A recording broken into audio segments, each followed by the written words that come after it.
Thanks everyone for coming and listening to me talk about my work and show it. It's really a great honor to be presenting for all of you, and also a great honor to have my shoes complimented by Jermaine. Yeah, so this is our office website. Our office is called arpdelesp.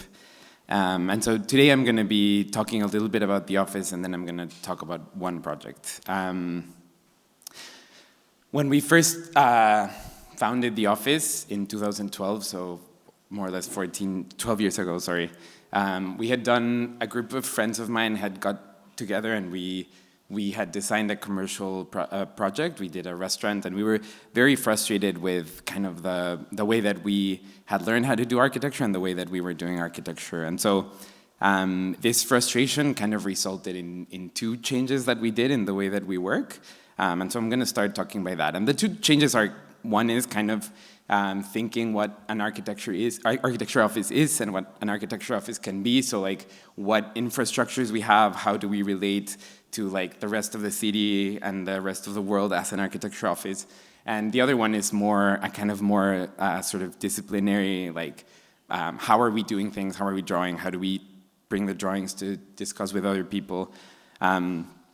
And so today I'm going to be speaking first about the office, like how we're organized, what's the physical infrastructure of the office, what's the digital infrastructures that we use, and then I'm going to talk about the methodology, and I'm going to walk you through the methodology by showing you one project, and then I'm going to speak a little bit more about that project.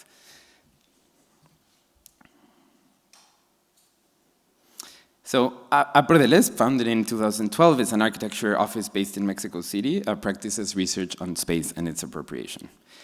So the typology of a traditional architecture practice usually takes its form in sort of private-facing infrastructure investments, like office space, privileged over public-facing infrastructure investments, such as a website or a karaoke bar.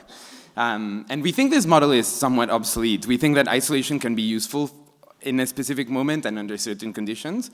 But we also think that an architecture practice should be open itself to the public, incorporating kind of social participation into its design processes, but also sort of opening itself to chaos and unexpected encounters. And so documenting and publishing information should be generated through an automatic mechanism that shares design progress in real time, we think. And so every decision should be made available for public scrutiny through these channels.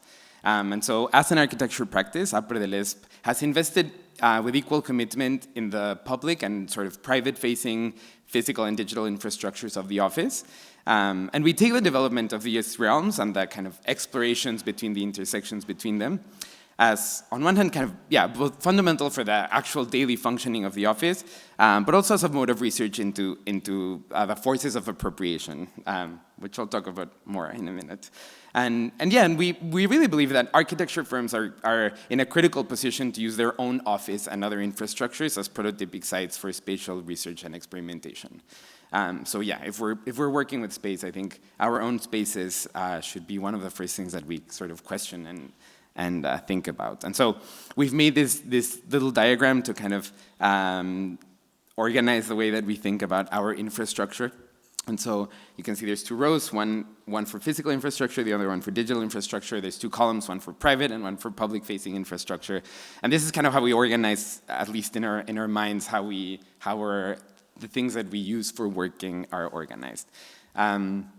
So our physical infrastructure consists of two parts, and the private one is a space that functions as an office, laboratory, school, archive, and house. And so this is an architectural typology in continuous development that we have temporarily named Mansion Studio, and we can talk about that more in the Q&A. And so the first Mansion Studio in the world is this building, which is where we work, and this is a 4th-floor building in Mexico City that was kind of abandoned when we started working there. And this is the program. And we have an archive, we have a library, we have an art collection, we have a bar, and it's also where we work. And so these are some photographs of like the office, the events that we've organized there, etc. And then we've had a bunch of sort of temporary offices that we have used for yeah, sorry, I should have given a warning about the flashing images. So But yeah, you'll understand why I present this way later, maybe. But yeah, and we've opened a bunch of temporary offices that we always build one on site when we have a project, and it has been a good way of, like, instead of sort of overcrowding the office, we open these satellite offices. And then on the public side the public-facing side of the physical infrastructure, we have developed these. We've called them subspaces, and there are these spaces that we have operated and ran ourselves, and we have been kind of opening and closing throughout the years. And so I'm going to show these in a separate website that we made specifically for the subspaces. And so these are all the subspaces that we've made in this website. You can kind of see every photograph, every video that we've ever taken of these spaces. And we call them subspaces. And subspace we think of as an architectural typology in continuous development conceived by arpdelesp. And we think of them as temporary, autonomous, ambiguous, non-hierarchical, one-to-one scale models. And so subspaces work as public-facing infrastructure and as an extension of someone's private workspace, in this case ours. And yeah, sort of encouraging experimentation and provoking unexpected encounters and relationships. So I'm going to quickly show you some images of the subspaces. These are kind of in reverse chronological order, but this is utopian infrastructure, the Campesino basketball court, which is the Venice Biennale Pavilion, which I'll talk about more. This is called La Pipí, which is a lobby bar that we had for a while. This is Galeria La Esperanza, which was an art gallery that we had in sort of the vitrine of a corner store in Mexico City. This is Parque Experimental El Eco, which we think of as an experimental park, but this was a competition that we won to design a summer pavilion in a museum in Mexico City, where we kind of invited people to organize events in the space as well, and we sort of only provided these objects for people to be able to organize and program the space. This is Café des Artistes, which was a temporary cafe in an art fair. This is Café Archivo, which was a cafe in a museum that doesn't exist anymore, called Archivo Diseño y Arquitectura. And this was a cafe that we made originally only for this exhibition, but it ended up staying as the museum cafe. And then we have Radio Amigos, which is this window here. But we have an online radio station, and you can click on the play button and listen to it on the website. This is Los Empalmes, which was a empalme stall in a tianguis, which is the name that's given to the sort of traditional open-air markets from Mexico. This is Mueble Sullivan, which was a furniture shop that also worked as a cafe and kind of as a bar. We had a very famous karaoke night every weekend. And then these are two convenience stores where we sold sort of food and drinks and coffee, but we also had a selection of sort of self-published zines and magazines. This is Café Cena, which was a cafe on a very long space, so the cafe was only one very, very long table. And so these are spaces that we have been sort of closing and opening and closing, and we really think of them as like a way to invite all these unexpected encounters into our work and our practice. And then we also think of our digital infrastructure a lot. And so, our digital infrastructure consists of two parts. One is sort of a series of softwares for organization, communication, and online archiving, and then arpdelesp, which is the website that sort of makes all this information public. So that's more or less how the office works. That's how we think of the infrastructures of the office. And so now I would like to talk to you about our methodology. So yeah, again, this is our website. I like presenting from the website because it's also a good way of showing where things are in case anyone is curious to learn more about any of these things. So I'm gonna open another tab here. So we have the methodology on the left-hand side, and then case studies is the projects that we've made. So if you click on case studies, you'll see a list of every project that we've made, not only built, it also includes some, everything we've ever worked on, even if it's unbuilt. So this is the long list of projects that we've made. So I'm gonna open the case study 89, which is the pavilion that we did for the Venice Biennale. And I'm gonna go ahead and open every section. And so while they load, I can start talking about the methodology.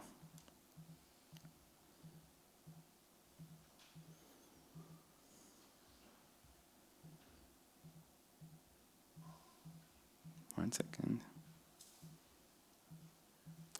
Yeah, and so well, I'll talk about this more, but you'll see that we are very interested in having every single drawing that we've ever made available on the website. And I hope the reason for that is more clear in a minute. But yeah, since 2012, we have been testing and revising a design method that allows us to work with as much information as possible regarding the conditions of a space. So this method is supported by 3 primary habits in our graphic representation. So instead of drawing only sort of conventional architecture elements and leaving everything else out, we flatten this hierarchy, drawing as many objects as we can. So we kind of expand the universe of objects that we draw. So we draw objects from the walls to also the user's belongings. Second, we use a color code to differentiate between the multiple classes of objects documented, so existing, proposed, suggested, and as objects as well as inhabitants and their belongings. And third, we do not produce any material specifically for marketing or exhibition purposes. So each one of our drawings is simply the latest iteration of a continuously updated document, which you'll see in a minute. And so this approach has really allowed us to better facilitate communication between everyone involved in a project. It's allowed us to document each stage of the design process, to compare between case studies, and also to ultimately sort of set our work free for future reappropriations. So here it is, a manifesto on the appropriation of space and methodology for making architecture. So we're going into prescriptive mode here. So buildings are not empty containers awaiting their inhabitants. They are themselves composed of a large, ever-changing array of objects. So to maximize the opportunities for appropriation, the class of objects traditionally dealt with by architects expands to encompass all possible objects, existing belongings proposed and suggested, such as a wall, a chair, a sink, etc., that might occupy a particular place in a particular moment in a project. And so we think that really that prioritizing care for only certain types of objects, such as walls, floor, ceilings, etc., as we learn in architecture school often, or I did at least, would limit the forces of appropriation. So awaken the architect's attention to all possible objects. Envision the fullest set of objects that could become of importance in a building, arrayed together without predetermined hierarchy. Awaken the inhabitant's attention to all possible objects. Consider a chair, for example, as not unlike a wall. Both objects can determine, suggest, or facilitate activities in the course of the appropriation. And all can be equally important within space and time. So make a survey of the existing objects and an inventory of belongings. So here we have, this is a bit of a particular project because we didn't have a client. We were only working with our co-curator and internally with the office for this competition proposal. And it was also in Venice. So we have the photographs of the pre-existing space. This is the space in the Arsenale where we did the pavilion. And then in contrast to kind of a traditional architectural survey, we also draw all the objects that are in the space. So in this case, and maybe in the Q&A I can open another one if you think it's interesting or if you're curious, but in this case, the only sort of freestanding object apart from the architecture were these 2 fire extinguishers. And so this is the actual space, the pre-existing space survey. It has all the sort of traditionally architectural objects that are considered architectural in blue, but it also has the belongings in red. So in this case, it's only these 2 fire extinguishers. But sometimes the inventories are hundreds of objects. And yeah, I can show one if we have time. And then these are just the facade sections. We put all the drawings on the website because we really are interested in sort of having this be a full archive of our work. So deciding how a chair looks and where it will be placed is as crucial as deciding how a wall looks and where it will be placed again. So try to take everything into account without necessarily designing it all, and appropriate future relationships between objects and people. Test on an undetermined number of schemes, the more the better, different relations between objects, existing and belongings from the survey, as well as proposed and suggested. And so this is kind of how we start working. We have, something that we do that's different to many architectural practices is that instead of sort of gathering information and then going back and then coming back to people involved with a project or a proposal, we simply go to the first meeting with the survey, and we have a conversation on these sort of blank drawings, and then we meet again in 2 weeks or a week or a month, or depending on the pace of the project. But all we do is kind of take notes of the conversation on a piece of paper, go back to the office, redraw it in the computer, have another conversation internally, redraw it in the computer, come back to the next meeting. And we just repeat this iterative process. So here you can see some of the evolution of this project. So arranged tools, proposed objects, almost without authorship, like ceramic figurines before they are painted, to determine, suggest, or facilitate social interactions for the compounding and layering of appropriations. And so this is a color code that we use for the schemes, and again, we can maybe talk about this if we have time, but we use black for annotations, dark blue for existing objects, dark red for belongings, light blue for proposed objects, and light red for suggested objects, and I can get into it if this is interesting for anyone. And these are categories that are very, obviously somewhat arbitrary and sort of in flux and always discussed in each project. And so we think that the presentation image should simply be the most recent drawing. And so all we do is we keep updating these drawings until we're done. And until all the decisions have been made is kind of how we think of us being done. So make drawings that are easily updated to reflect ongoing appropriations. And as soon as the relations between objects are more or less approximated, update drawings from the red and blue color code to reflect the true colors and textures of each object. And so these are the drawings that we made at some point. We always have kind of materials and colors and textures in mind, but we usually try to do quicker iterations without incorporating this information, but then eventually it does make it into the drawing. So these are all the scanned, annotated drawings of every meeting that we have. These, again, were mostly internal meetings that we had between ourselves and our co-curator, but you can kind of see every single drawing that we made here. And so we think that the appropriation is not the future of the project, but rather that the project is part of an appropriation process. We kind of really see, instead of seeing a building as a kind of finished thing that we finish and deliver and put in the world, we think of ourselves as like participating in a particular moment of the life of this thing that's a building. So we have this prescription, start inhabiting the drawings, and we usually show this scene from Mary Poppins where they actually kind of go into the drawings and like hang out with all the cartoon characters. So these are kind of the final drawings.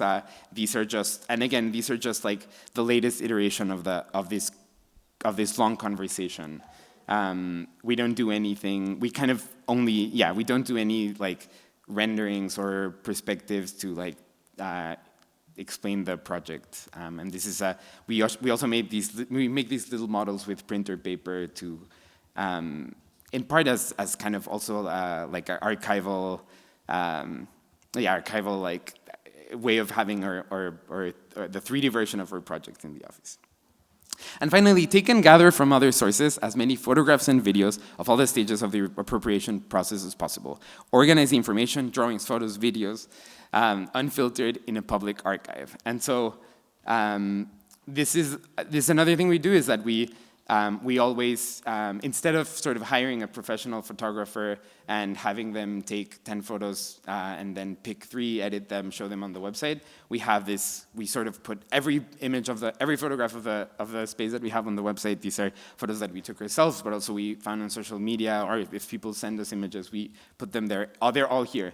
And I mean, we do think that we're pretty convinced that this is kind of a better way of understanding a space. And then finally, more is more is kind of the slogan of the architecture office. We take this sort of maximalist approach in the methodology. So now I kind of walked you through the drawings of the pavilion, but now I'm gonna talk a little bit more. I think I still have like 5 or 10 minutes. So I'm gonna try to show a little bit of the pavilion. And maybe we can talk about it as well in the Q&A. But the Mexican pavilion for the 18th International Architecture Exhibition, La Bienal de Venecia, in addition to serving as, sorry, this is not the description, but Yeah, the Mexican Pavilion at the Venice Biennale, created by Mariana Botella and arpdelesp, is an immersive space based on a one-to-one scale fragment of the expanded model of the Campesino basketball court, an infrastructure that has become repurposed as a privileged space for poly and plurivalent processes of decolonization in Mexico's indigenous communities. Our case study on these basketball courts functions as a laboratory for an investigation of the adaptations and transformations that have allowed these spaces to transcend their original purpose, dedicated entirely to recreation and the promotion of sport, and to become instead focal points for the construction of political, social, and cultural processes. The Campesino basketball court, repurposed, is much more than the deconstruction of a Western sporting facility. It is a foundational unit of construction upon which indigenous utopias build cultures of resistance. And again, in the Q&A, if it's interesting, I can talk about the history a little bit more.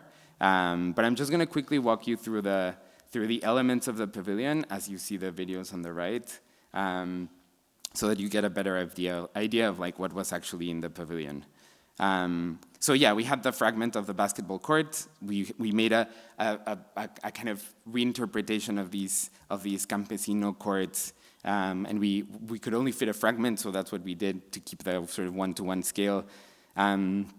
And then the fragment had a basket with a backboard that was painted by the artists Dr. Lacra, Carla Caplun, and Taka Fernandez. We also had a net in the back, which you can see in some of the videos, with two signs made by these collectives of Oaxacan women weavers and embroiderers, including Patchwork Healing Blanket, Centro Ecológico Milpa Urbana, and Hormigas Bordadoras de Tanivet, with a poem by the Tzeltal anthropologist Delmar Penca. We had a cut paper drop ceiling with the sort of the slogans of the Campesino court, so communalism, agrarism, self-governance, rebellion, land, and liberty.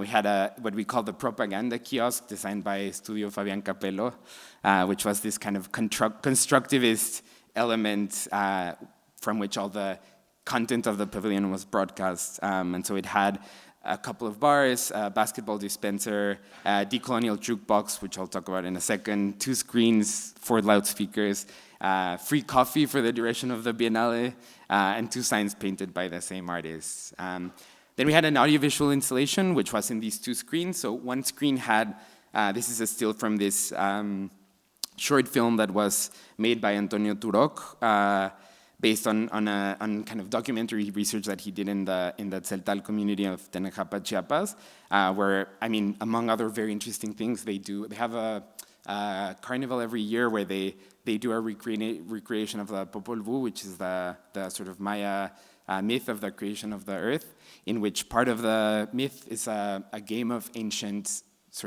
Maya juego de pelota, the like ancient pre-Columbian ball game.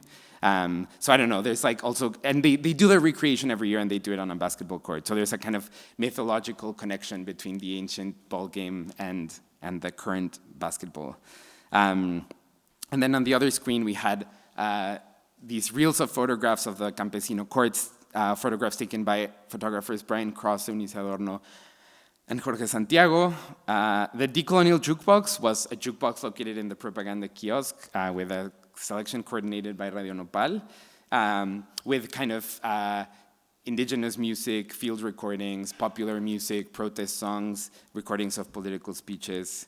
And then the opening activation, which you've seen in the videos, was kind of a traditional dance of the Catrines from Tlaxcala, which is this traditional dance where the dancers wear these white masks and black suits, sort of mocking the white colonizers.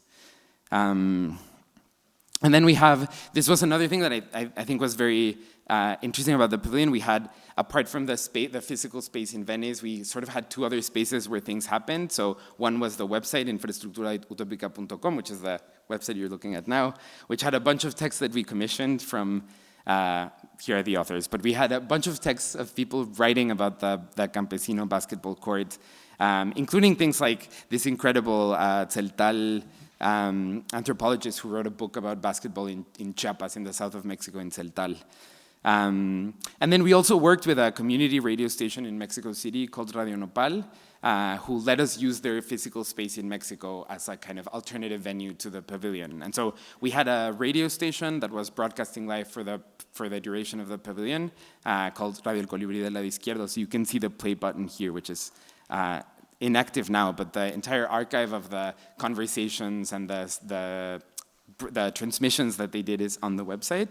And finally, we had a film cycle that we screened in the Mexico City venue in this community radio. They have a physical space, and so we made this film cycle with our co-curator Mariana Bote, Salvador Amores, and Pablo Escoto, it was called Cineclub y Salud, Imaginarios Insurgentes, and it was a kind of retelling of the entire history of Mexican film through the lens of sort of utopia and revolution. And so this is a very, very quick sort of walkthrough of all the elements in the pavilion, and I can speak more about anything that you might be interested in the Q&A.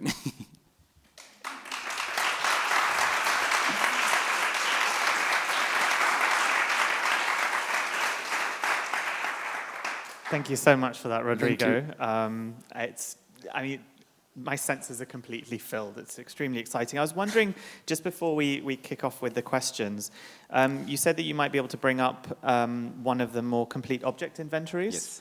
Because I think that's something which is, just for me, a question I'd like to ask before moving on, which is, you focus a lot on the scale of the object. You talk a lot about objects. Previously, Jermaine was talking about discussions with people, their lives, and explaining how architecture can work for them. And you talk about objects, and I was wondering, what is the specific power of the object for you, and how is it different from the way architects normally talk about space or program?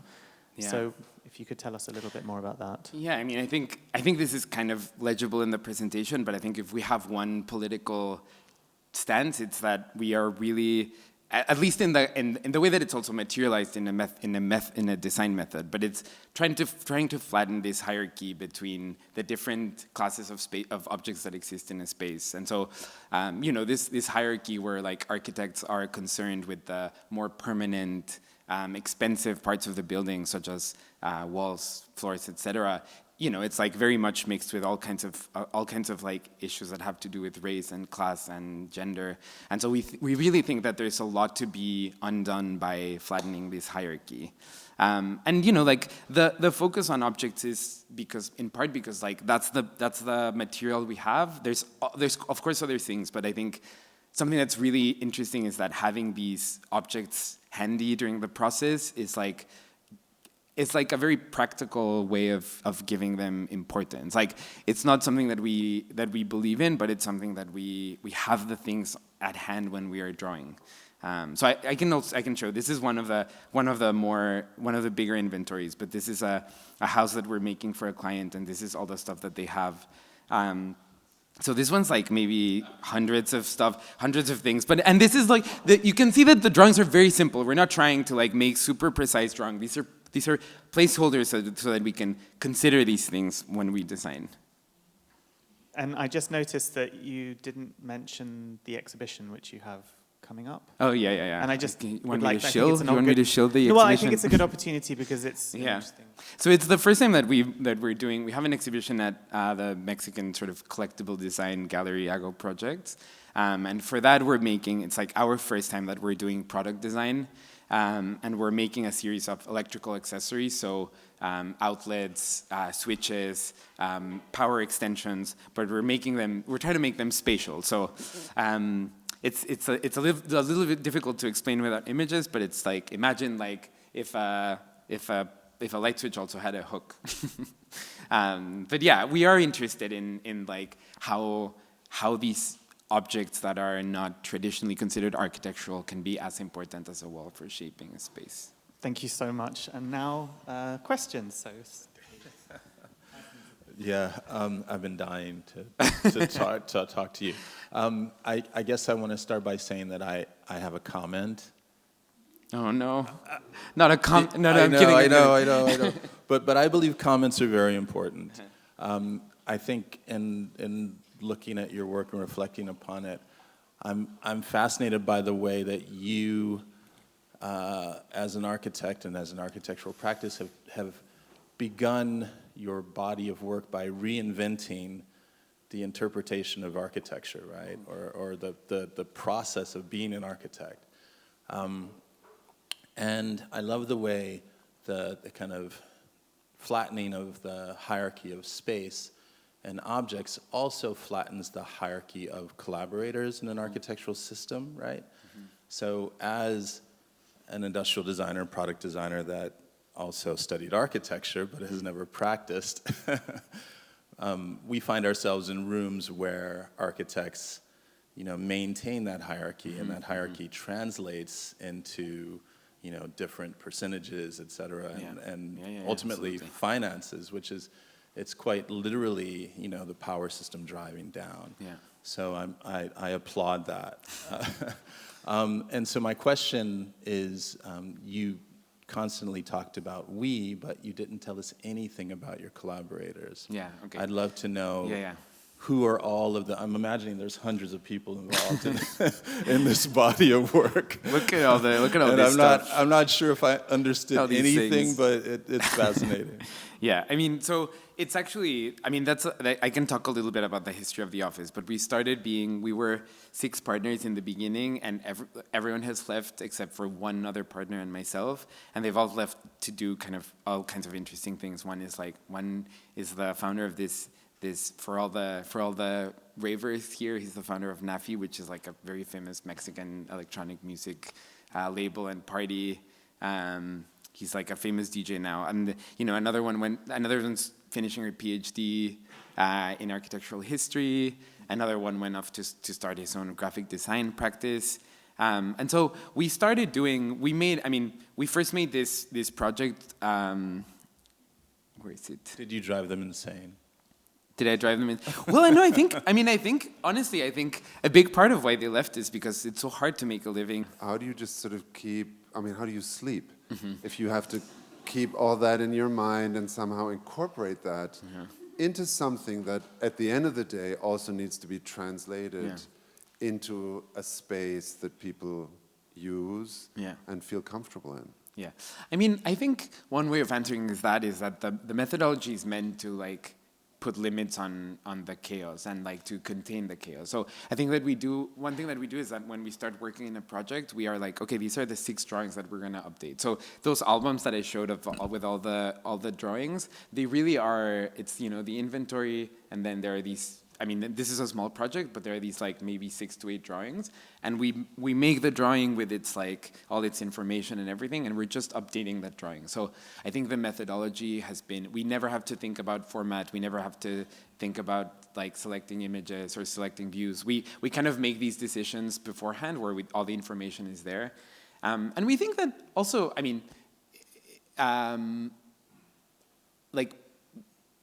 parallel projection drawings, so floor plans, sections, things like that, I think are very easy to understand. I think people are playing complex 3D video games. Younger, people my generation maybe. Thank you. No, I'm kidding. I'm joking.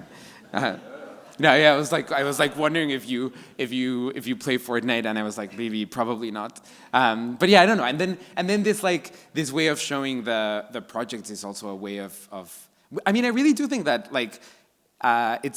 you understand the space better if you see 1,000 pictures for a 15th of a second each than if you see the selection of the 3. It's a project that we're interested in.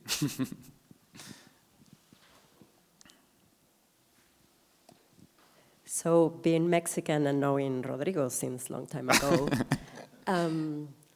your practice has been very polemic, right? And controversial, obviously, because a different way of doing things. Mm-hmm. So, how have you managed, you and your partner, doing this? Being controversial and trying to make a stance or a point, between what is architecture and what is not, and showing us all this. No, it's a very different way of doing things in architecture for sure, and because of that, it's been really polemic and controversial. So how have you managed this? Just because I know, but maybe to tell the others a little more about it. Yeah. No, I mean, I think I can actually, and this is something that I am so sorry. This is very normal for me, but I know it's a little bit insane. But I can maybe show a controversial project in a controversial way. But this is a pavilion that we made where we it was a summer pavilion in this museum that has a courtyard, and the project that we did was we just put natural grass on the courtyard, and we bought a bunch of objects to help people organize things, and we made a website where people could coordinate to organize events. And one of the things that happened is that one of the bigger queer parties decided to organize one of the editions of their party there, and it kind of got out of control in the museum because they weren't expecting 200 people to show up. There was also like a swimming pool. You can maybe see it, and the performance with the mermaid in drag. I don't know. It was very. I think this was also controversial because for traditional architects, the idea of just buying a bunch of stuff so that people can. I mean, and this was also seen as I don't know. I think. This is a controversial project, is what I wanted to say, and it was very difficult when the controversy happened. It was the first time that I felt like I was doing something public, and that was there was polemic around it. I don't know what to say. I think we have a lot of relations with the art world, and we have an art practice along with the architecture practice. So I think, and I mean, maybe this happens in the art world to a different degree, but I think something that I found very frustrating about the architecture world in Mexico is that there's a social scene, but there's not a lot of solidarity. I feel in a way that, I don't know, when I was a student, the students were figuring out how to form a student union for the teaching assistants, and even artists are protesting so that there's less precarious work conditions when you work with the government. And I felt in architecture I was not able to find that, and maybe it exists, and maybe this is also a thing that happens in other professional spaces where but yeah, I don't know. I think part of what we've done is have an art practice along with the architecture practice, and work to have academic work as well. Yeah. I'm sorry, I'm going to pause it. Okay, so I read your work as extremely architectural, and that there's a clear taxonomy and organizing system of every single catalog of your work. But at the same time, you show these images that seem so spontaneous. Mm-hmm. So how do you communicate that spontaneity to people through the website, which is so hyper-organized that everything has a very, very clear catalog system? I mean, I think that, I think that the methodology is the rigid methodology is a way of making space for the chaos. I don't know if that answers the question, but I feel I think, the rigidity of the method sort of liberates a lot of the other stuff. And I think you can feel it in the spaces as well. I mean, I know you visited at least the Venice Biennale, but there were balls flying everywhere, and I don't know, it was we are interested in chaotic spaces. It's not that the method might seem rigid, but the results certainly are not, I hope. I just want to make sure that everyone has an opportunity. Okay, yeah, there's a question over here. And this is going to be the last one. I'm hoping this is not a question and a comment, or a comment and a question, but thinking about this sort of incredible way of showing content reminded me of a video by Camille Henrault called Gross Fatigue, about the sort of fatigue of images and the sort of opening of the shelves of history, and I really appreciate the way that you have that honesty in showing your practice in that way. And I wanted to speak about the sort of potential fatigue that you might be feeling in Mexico City these days with gentrification and with this insane influx of tourism that has sort of probably been changing the landscape of the city in the past decade. And I'm wondering if that sort of has been enabling your practice at all, with more influx of money from elsewhere and the potential project, or if it's actually inhibiting the sort of social aspect of the work. Yeah. I mean, I think I love that work by Camila. I think it's like it has been a really influential work for me. And I think Mindy Sue is another influence. I think she's done a lot of like also kind of interesting experimental screen performance kind of things.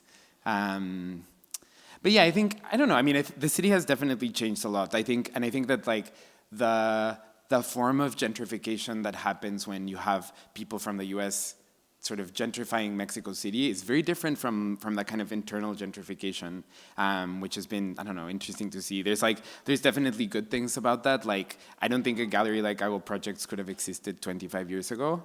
I think there really is like, you know, like we have benefited from Mexico City becoming like a cool sort of cosmopolitan, whatever. I think it's also like, I mean, I think my opinion about what's kind of weird and different about that form of gentrification is that I think something that's different from like sort of internal gentrification is that also very privileged Mexicans are sort of being outpriced of things, and so I think that's creating a very strange tension where like many of the neighborhoods where like you know, many of the more kind of working class neighborhoods haven't changed that much, but then like the kinds of places where also privileged Mexicans lived are the ones that are actually changed.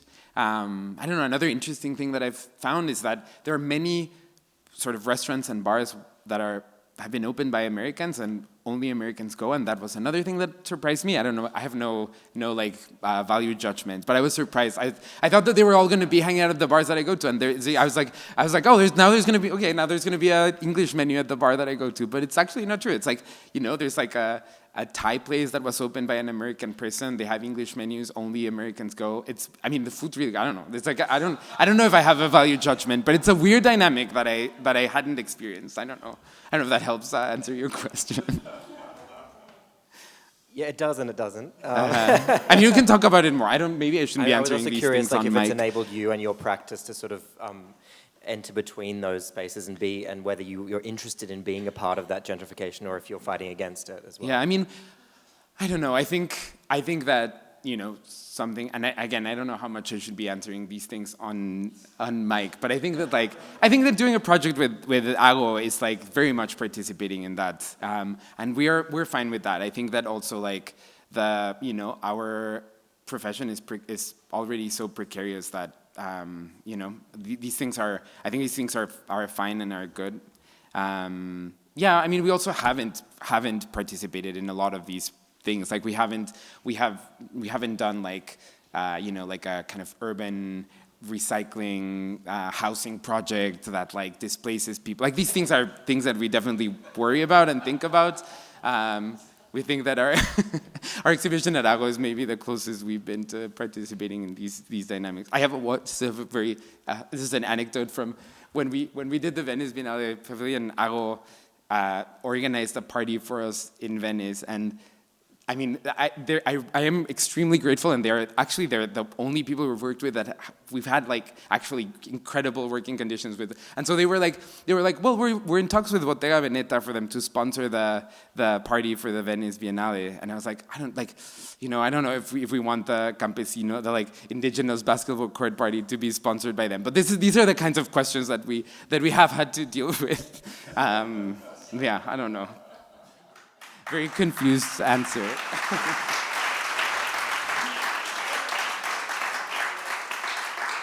Thank you, Rodrigo.